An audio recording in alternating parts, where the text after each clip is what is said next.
Milan, a historically and culturally rich city, is home to the Du. Mo Cathedral was deserted on April 12, 2020, an uncommon SES for a place that had seen millennia of human history. However, on Easter Sunday, the cathedral's splendor was maintained, if not amplified, by the dulcet tones of Andrea Bocelli, the world-famous tenor who had chosen this sacred venue to perform for the benefit of mankind. The concert was prefaced by Bocelli himself on the day we celebrate believing in a successful life. The composition was named Music for Hope, and when the echoes of the opening notes reverberated through the cast duet, I felt honored and happy to accept Milan's invitation. The two musicians, Mo, committed to a lifetime of music making, but what really motivated them was spreading a message of optimism that transcended religious affiliations and frontiers. Since music has united millions of hands and claps around the globe, we will embrace the beating hearts of this wounded earth through her language of song. He said, his voice echoed around the world, as well as inside the lethal walls. The performance served as a tribute to Andrea Bocelli's talent for reaching the depths of the human soul. His journey started in the little Italian village of Lau in 1958, where he was born with congenital gawa, a condition that immediately compromised his vision. Despite this setback, Shell's early years were characterized by a lively personality and a love of life. Despite the difficulties brought on by his illness, Corelli was able to perceive color and light in his right eye.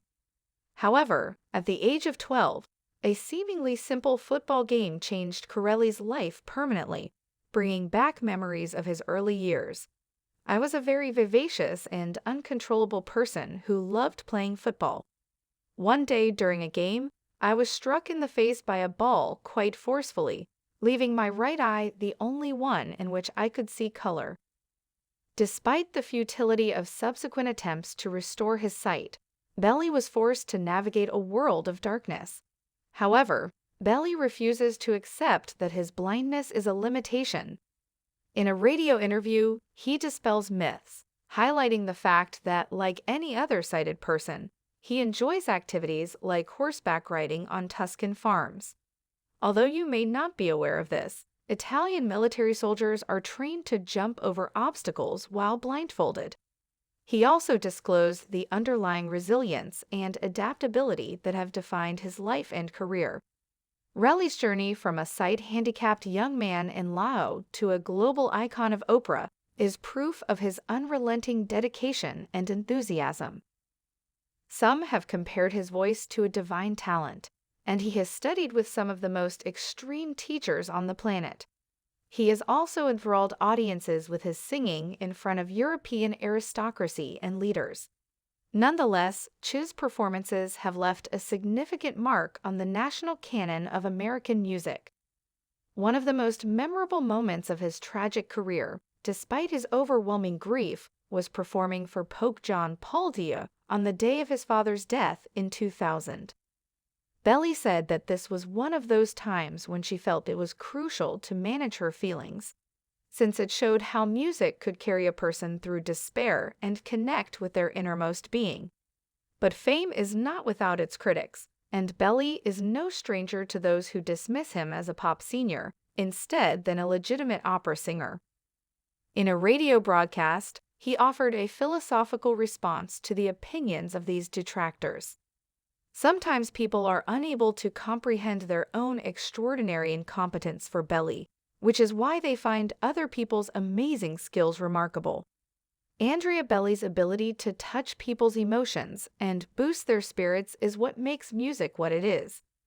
His accomplishments, including a Golden Globe and multiple Grammy nominations, bear witness to his artistic talent, but he remains grounded, emphasizing that the goal of creating art is about creating something that has meaning for the artist rather than getting approval from others.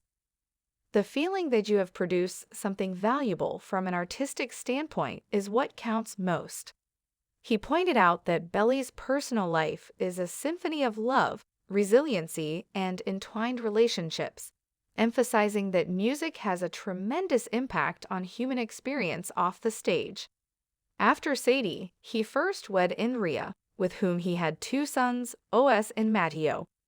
Belli met Veronica Berti, her future manager and wife, in 2002 following their split. Virginia, their daughter, was born in 2012, and the pair got married in Metter in 2014. Bell's conception of love and family strikes a healthy balance between continuity and connection. Regarding his ex-wife, Andrea Bocelli, who resides next door to the pair on their property in Fort de Mary, Hector Berry made a lighthearted remark to Hello magazine. She has a father, two siblings, and watchful bodyguards who will emphasize their family's smooth assimilation. But on May 15, 2023, Andrea's wife disclosed a health issue that had been concealed from the public, a 90% artery blockage. This information shed light on the actor's silent battle against a malady that often goes undiagnosed until it reaches a catastrophic stage. The information was a depressing reminder of the fleeting nature of life and the unpredictable nature of health issues. It also revealed another social media post detailing Andrea's journey through surgical treatments.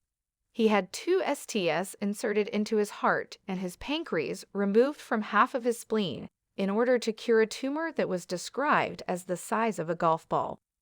The ABD not only talked about the medical elements of Andrea's impending therapies, but also emphasized his tenacity and determination to overcome adversity. Supporters and well-wishers also gave the actor their encouragement and gratitude for the attention. On November 17 in the afternoon, while Andrew was in Davenport, Iowa, preparing for a theater performance, he fell ill. This was when the story took a tragic turn. According to his wife, he had been practicing for 30 minutes when something didn't seem right and he vanished.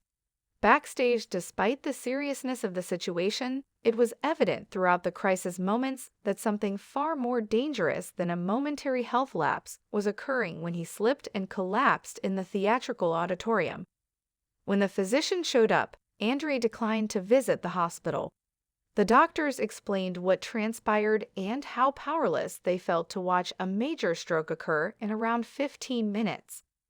When Andrea's health deteriorated to the point where he went into a coma, it was decided that he needed to be admitted to the hospital in Davenport, Iowa. As doctors battled to undo the horrific effects of Andrea's stroke, the emergency room became the scene of a desperate attempt to preserve her life. Andrea passed away at 10:50 p.m. despite their best efforts, leaving a legacy of artistic genius and a brave battle against significant health issues. Those who followed Andrea's career and his personal problems as the world mourns the lot of a gifted artist are forever changed by the tragic end of his trip, which was defined by silent battles, surgical interventions, and a harrowing journey. The suddenness of health issues and the transience of life are starkly brought home by Andrea's passing. His story shows how the human spirit can persevere in the face of adversity. I appreciate you seeing. Thanks for watching my video.